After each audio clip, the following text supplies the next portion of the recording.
today's video will be coming across the equation of plane in 3D geometry. Okay, so in the previous video till there we have come across equation of a line, correct, passing through 2 points and passing through a point and is parallel to the vector given, like that, correct.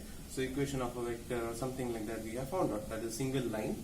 But now we will move on to the next step, that is about the plane. Okay, so I hope you all know what is a plane. Plane is nothing but a two-dimensional figure.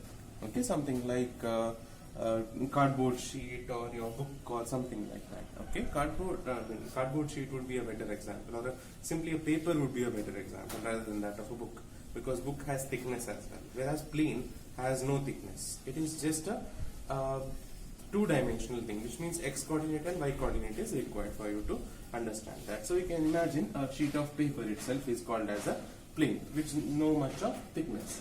So for that plane, we can obtain equations in different methods, as we have obtained equation for lines in different methods, correct. Equation of lines or equation of vectors we have found out using the parallel form, and one more was using which one was that? 2 point method. 2 points are given, then finding the equation, like that. The same way, now plane is determined if any of the following is known. The equation of a plane or just a plane is determined if any of these following things are known. That means you will have to study about the 3 derivations under the plane. Okay, so first one derivations deals with the normal to the plane and its distance from the origin is given. That is, if a plane, suppose let me imagine a triangular shaped plane. Okay, something like this, a triangular shaped plane, okay, like this, is kept on a corner of the room. Okay, imagine your corner of the room has 3 things. This is the corner of your room, okay, and this plane is kept in such a way that this point is touching this corner, this point, this wall partition, it touches like this, and these two simply lie randomly on that one. Okay, so it is, you just have to imagine this particular diagram or imagine this particular thing.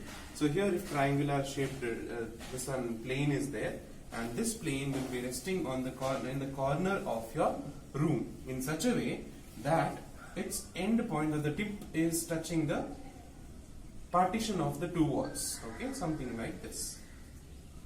Okay, so it is like this. So if this line is coming outside, it is like this. One is on the x-axis, one is on the y-axis, and this is on the z-axis, and this is slanting and standing on the y-axis, like this. So this is the plane. It is looking like this something. So, and normal to the plane, which means from this origin point, from this point, a straight line, a normal line, that is, this thing is at a certain distance, that is d. Okay, so it is coming out something like this. This is the plane here, and this one from the origin there is normal or the perpendicular line drawn from the origin to the plane. Okay, you knowing these things, these given things, I can find out the equation of the plane. Okay, so that is the first derivation which we will be studying in this video. And the next thing is about the plane passing through the point and is perpendicular to the given direction. That I'll come across in the next video itself. And even third one, the plane passing through 3 non-collinear points. Okay, so these 2 things are the derivations which will be coming across in the other part. So in this video, we'll be mainly concentrating on this one. Okay, the normal to the plane and its distance from the origin is given. Then we can find out the equation of the plane in normal form. And this is the name for equation in first, that derivation is called as the equation of a plane in normal form, and it is one of the important derivations in this chapter. So please listen carefully and understand and imagine all these things. Otherwise this will make no sense if you have not understood or not imagined what this plane and how it looks. So if you imagine and if you can understand what it means, this will be much easier derivation than any others. Okay, so this is actually very easy derivation and a small derivation as well. So please understand this clearly, and it is very frequently asked also, equation of the plane in normal form, and easy for them also to ask. Just derive the equation plane in the normal form rather than asking a huge question. So fine, so we'll come across this. So first thing you need to understand is this particular diagram. So imagine x-axis, y-axis and z-axis there, and this thing you should imagine as though it is your corner of the room. Okay, if a room is there and some corner is there, in such a way that this is the point where all the walls start from. This is the origin point. This is the ground. Okay, this is the ground, and this is the wall on the front of you, and this is the side wall. Okay, imagine it in that way, and in that corner of your room, cut a sheet of triangle, cut a paper or a cardboard of triangle and place it and see. This should be on the two wall partition, tip should be on that, and another point should be on the ground and the wall partition, and this one more should be on the side wall and the ground partition. Okay, I hope you all have imagined. If you cannot imagine, cut a sheet and keep it on the corner of the room, and then you can understand what I'm trying to tell. Okay, then this is particular plane whose equation you are supposed to find. Clear? So then after that, imagine there is a point P which is having coordinate x, y, z. That point P is on the plane. Okay, is on the plane. I can name this plane if you want ABC. Whatever you want, you can name it. This plane is ABC, and I can name this point P. That point P lies on that plane x, y, z. Clear? And that is point P, and then after that, let me assume this point N, which is also on the plane, is nothing but the point which joins the perpendicular from the origin. Okay, this also N is also on the plane, but this N is joining the perpendicular imaginary line joining from the origin to the plane. Okay, so let this position vector of point P be r vector. Okay, so these are the details what I am talking about. So if imagine there is this one is the sheet I am talking about here. The perpendicular line joining from the origin to the plane, this will be my end point. Okay, this perpendicular line from the origin, and this is the end point, and this distance, let me call it as D. Fine, that is the perpendicular distance. Let me repeat, that is nothing but the perpendicular distance from the origin to the point N on the plane. Then let me assume any other point, random point, any point on this plane, and name it as P. That coordinates the x, y, z. And let the position vector of that point P, let it be as r vector. Position vector, let it be as r vector. Clear? So this same thing I am expanding, I mean zooming it and making it a little bigger for us to understand and derive the equation. Clear? The same thing I have done it over here. So this will be the origin point, this will be the end point, which is perpendicular point from the origin. This is D, and this is the point P, x, y, z, random point. Clear? Now let me explain, let me write it again clearly in the derivation. D is nothing but the perpendicular distance from the origin, which means this perpendicular distance can never be equal to 0. Correct or not? This particular thing cannot be equal to 0, which is coming from the origin to the plane. This thing cannot be equal to 0. That means if that has to be 0, this particular plane would look something like this. It is not possible. It is not the thing what I am talking about. It is like this. Since it is like this, the distance can never be equal to 0. The perpendicular distance is not equal to 0. So D is the perpendicular distance from the origin. After that, let me take this ON vector. ON vector is the normal from the origin to the plane. ON vector, or this ON vector, is nothing but the normal from the origin to the plane. That is normal drawing. Perpendicular. Normal is nothing but the perpendicular from the origin. Next, let n cap be a unit vector along ON vector. This is ON is a big vector.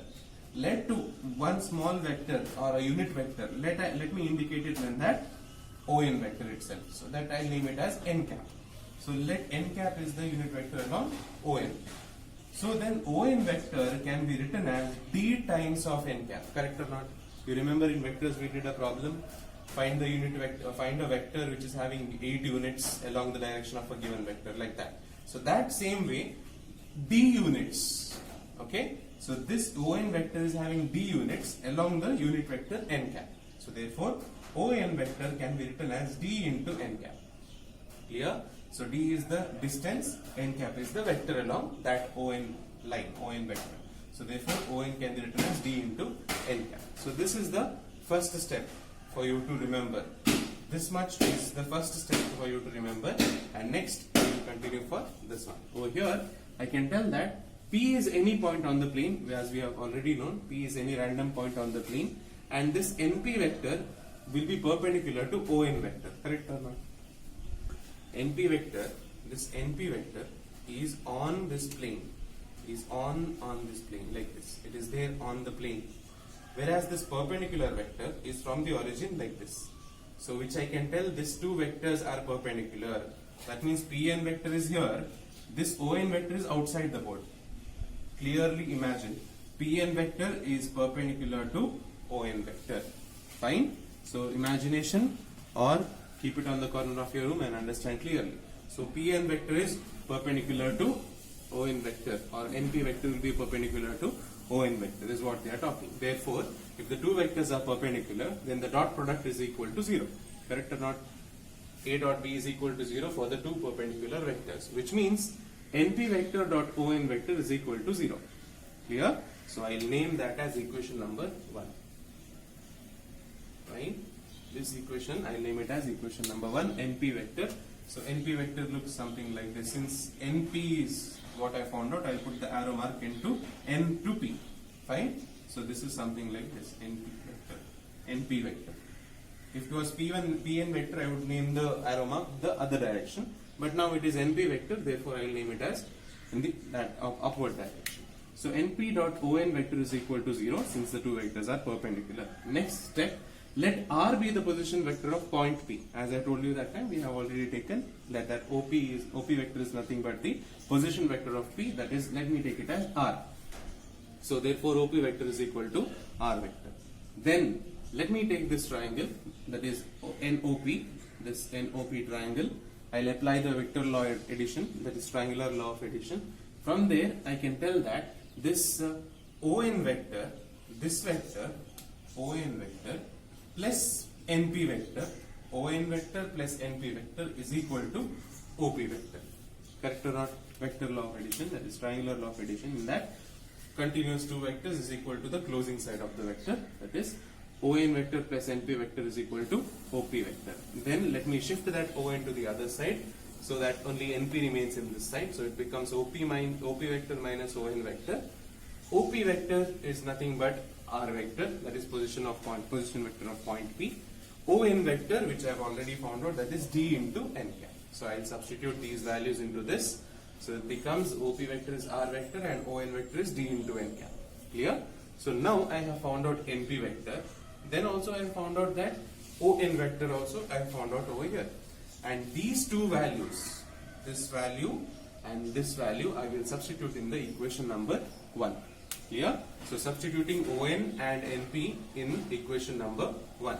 So NP vector is this one, R vector minus D N cap. I'll write it here. Substitute. NP vector is this, and On vector is D N cap. And substitute it here. And that thing is equal to 0 from equation number 1. Substituting in equation number 1, I get this particular thing. Then after that, D cannot be equal to 0. I have already told that perpendicular distance is not equal to 0, which means D is not equal to 0. Therefore, the remaining things, that is this one and this one, should be equal to 0. Correct or not? Yes? See, D, if any one of the value is not equal to 0, the remaining should be 0. That is what it means. So D is not equal to 0. So only these two things is equal to 0. So D R minus D N cap into N cap is equal to 0. So this much what I found out. Then let me multiply this N cap inside the bracket. So R N cap minus D into N cap into N cap. So that is equal to 0. Then N cap into N cap is nothing but 1. Recall the dot product observations. In that we have come to know that the two unit vectors, when I multiply, it is already equal to 0. The same vector dot product is nothing but 1. Fine. So this N cap into N cap is 1. So after that, remaining will be R into N cap minus D is equal to 0. So then D, when you shift it that side, it becomes R into N cap, which is equal to D. That is nothing but my vector form of this particular equation. Fine. Then next one, after finding the vector form, we already know the Cartesian form will come into picture. So let me assume that position vector R or OP vector is xi cap, yj cap and zk cap. Then let L, M and N be the direction cosines of this unit vector. Okay, there is a unit vector here we have already discussed about. Let the direction cosines be L, M and N. We already know the direction cosines are nothing but the components of unit vector. So therefore the unit vector components are L, M and N. So therefore I can tell n cap is nothing but Li cap plus Mj cap plus Nk cap. So that way R vector I found out and N vector N cap also I have written. Now let me substitute this R vector and N cap in the vector form of this particular thing. So R vector is xi cap, yj cap and zk cap. N vector is Li cap, Mj cap and Nk cap. That is equal to D from the vector form of equation. Now the dot product of these two things is nothing but the multiplication of its components and adding them up. In dot product formula we already know. That is A1 A2 plus B1 B2 plus C1 C2. Same way over here it will be Lx plus My plus Znz. Okay. You can also write it as XL plus Ym and Zn. It is one and the same. Even this is also same thing. So this is how you will be writing the Cartesian equation of the normal plane in the form, in Cartesian form. Okay, so this is the Cartesian equation of the plane in normal form, and this is the Cartesian equation of the plane in vector form. So two forms using the normal to the plane and its distance from the origin. So this is complete derivation for equation of the plane in normal form. One is in vector form, one more is in Cartesian form. Okay. So rewind the video once again, understand it clearly. Any step, any point you did not understand, tell me. I'll try to explain it in a different way also. So this is the basic explanation on basic formulation for the remaining other two. So these two will be a little more different than this one. So but this will be the base to these also. Okay. So let me know if you have any doubts. We'll continue in the next video. Thank you.